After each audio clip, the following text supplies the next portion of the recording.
Hello and welcome. I'm Ijoma Onyaso. Tonight, Acting President Professor Yemi Osinbajo receives appropriation bill from the National Assembly 8 days after passage of Budget 2017. Federal High Court sitting in Lagos orders the final forfeiture of over 449 million naira found in an abandoned Bureau de Change shop in Victoria Island, Lagos. The Anglican primate criticizes federal government's proposed grazing reserve bill, says it's not in the interest of Nigerians. And respite for WikiLeaks founder Julian Assange after Swedish authorities drop rape charges against him. And on business news tonight, Debt Management Office urges Nigerians to build confidence in public governance.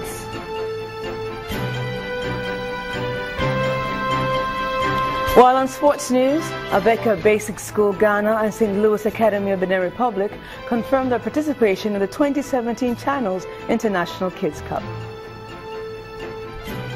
And from Abuja, cybersecurity experts in Nigeria brainstorm on safeguarding the country's internet-based devices and data in the Nigerian cyberspace.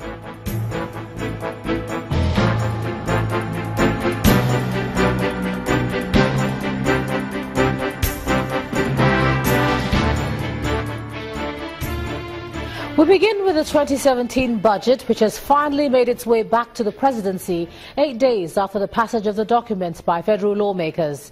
The acting president, Professor Yemi Osinbajo, today received the appropriation bill from the National Assembly, which had increased the proposed expenditure to 7.44 trillion naira from 7.29 trillion proposed by the president. Briefing State House correspondents, the special advisor to the President on National Assembly matters, Senator Ita Erang, said that the acting president has the power to assent to the budget and will do so when the processes are complete. The budget, as passed by the National Assembly, has been transmitted to the acting president, and I have just delivered it. And please let me use this opportunity to clarify a question that was raised erroneously. The position is that the acting president has the power of the president to assent to bills, and he will assent to this bill when the processes are completed.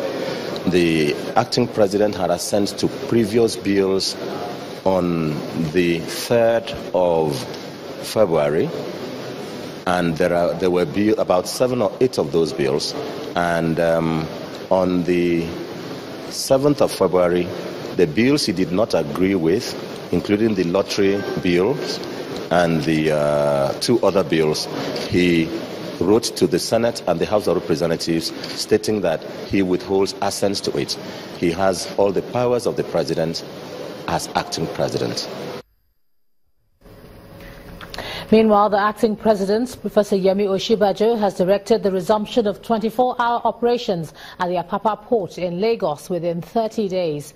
Professor Osinbajo earlier signed 3 executive orders dealing with the business environment, local content in public procurement, and timely budget submission. In the executive order, which has been made public today, the federal government has banned touts from any port of entry, land and sea. Also, all validly ordinary tourist and business visa applications by foreigners trying to visit Nigeria are now to be processed within 48 hours. The new order was issued to all ministries, departments and agencies as part of the overall initiative to ensure ease of doing business in the country and to ensure that the MDAs are mandated to harmonize all processing of applications. The orders also stipulate that public officers who default in carrying out the orders are to face disciplinary action. To legal matters now, the Federal High Court in Lagos has ordered the final forfeiture of the sum of 449,597,000 naira found in an abandoned Bureau de Change shop in Victoria Island, Lagos. Justice Rilwan Aikawa ordered the forfeiture after listening to an application taken before him by the Economic and Financial Crimes Commission. The judge ordered that the funds should be forfeited to the federal government as no one came forward to claim it.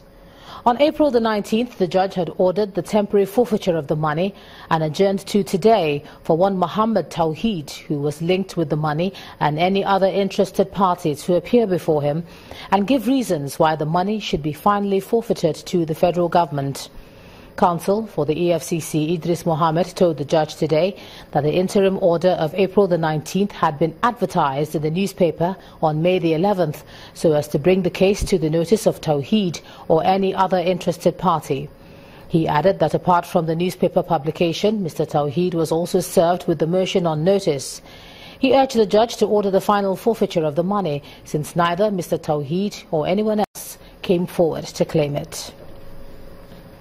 To security matters now, there's growing tension in Maiduguri, the Borno state capital, following the upsurge in suicide bombings within the capital city and indeed the state. Last night, another bombing occurred in the University of Maiduguri, killing the suicide bomber. According to eyewitnesses, around 11:50 p.m., 3 male suicide bombers with IEDs strapped to their bodies gained entry into the premises of the University of Maiduguri. In an attempt to enter the female hostels, they were intercepted by security operatives. One of the bombers detonated his IED vest, killing himself instantly. The other 2 bombers detonated theirs near a construction site, also within the proximity of the university premises, killing themselves alone. 3 university security personnel were reportedly injured. Now, the war against terror in the northeast of Nigeria is being given the highest priority by the military. Officers and men are in Jos, the Plateau state capital, to brainstorm on how to defeat the terrorists and bring lasting peace to all the communities in the region. It's a well-attended event, and present here are senior military officers, plainclothes security operatives, and very senior government officials. Of this range of factors, the reason they are all here at the National Institute for Policy and Strategic Studies (NIPS) in Kuru, Plateau State, is to find new ways of fighting insurgency in the northeast. Before the coming of this administration, about 60% of the territories of Borno, Yobe and Adamawa states were under the control of Boko Haram insurgents. We have been able to recover about 4,000 persons, mainly women and children, held hostages by the terrorists, including the present 106 Chibok girls released so far. The minister's worries are well taken, but the Chief of Defence Staff believes that the solution lies in having a more harmonious relationship between the military and the society. The nation's development has been hampered by the range of security challenges bedeviling the country, thus necessitating the deployment of the military across the various trouble spots to provide aid to civil authorities. For the governor of Plateau State, even though his state is not among the northeast states heavily terrorized in the past by Boko Haram, he says once there is harmony in one neighboring state, it rubs off on the others. As we seek to maintain a seamless harmony in both working environment and our civil existence, we will be creating a conducive environment for progressive partnership. A reminder to the very fact that in our current travail of insurgencies, crisis and insecurity lies the true and inherent reality of creation, which reminds us of the benefits of understanding and friendships for enduring peace. The meeting has identified the need for the military to be more coordinated in the fight against terror. Also build new relationship between the military and the society, and then, of course, provide the right training for officers and men in the theatre of war, such that the promised peace in the northeast will be achieved.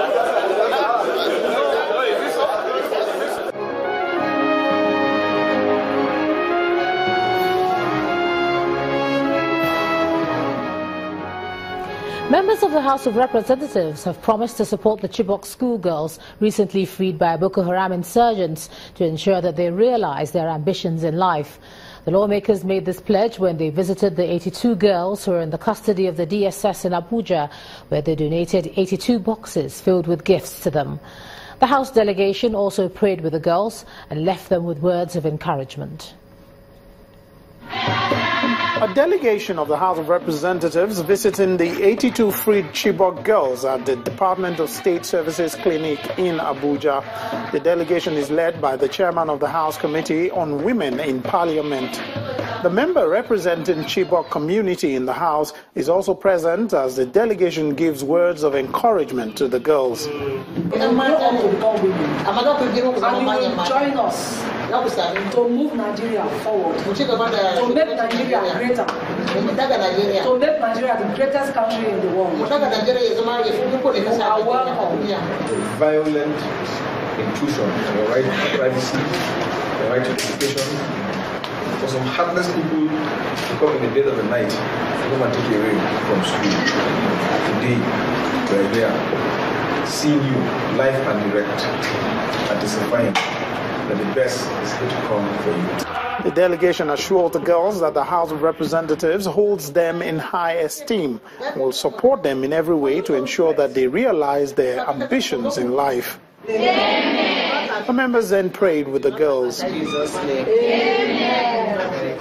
Gifts were then presented.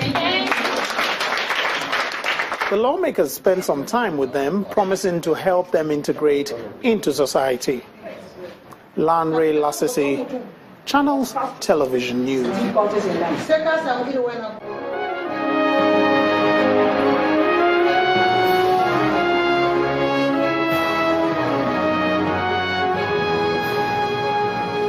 Governor Bello Mazari of Katsina State has advocated a multifaceted approach in tackling internally displaced persons in the country. While he believes with the insurgency now effectively tackled in the northeast, the National Commission for Refugees should go beyond donation of relief materials to resettling of IDPs. He was speaking when the Federal Commissioner of the Refugees Mission, Hajia Saidia Umar, paid him a courtesy visit in the Government House, Katsina.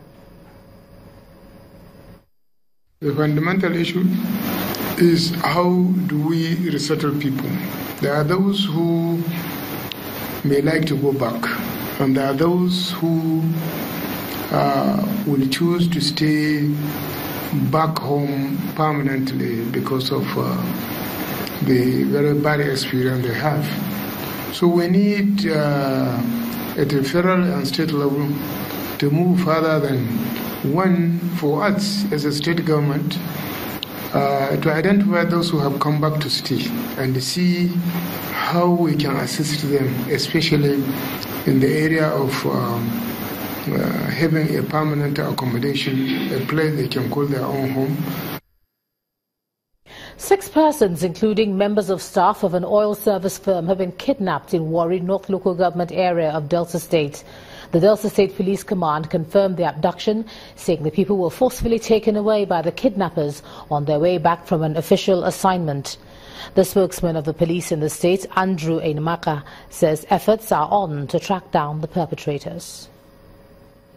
From the complainant, who stated that 6 persons, staff of a company, an oil company, 4 of them drivers, and then 2 medical doctors, while returning from that visitation in the Edo Delta waterways, were abducted.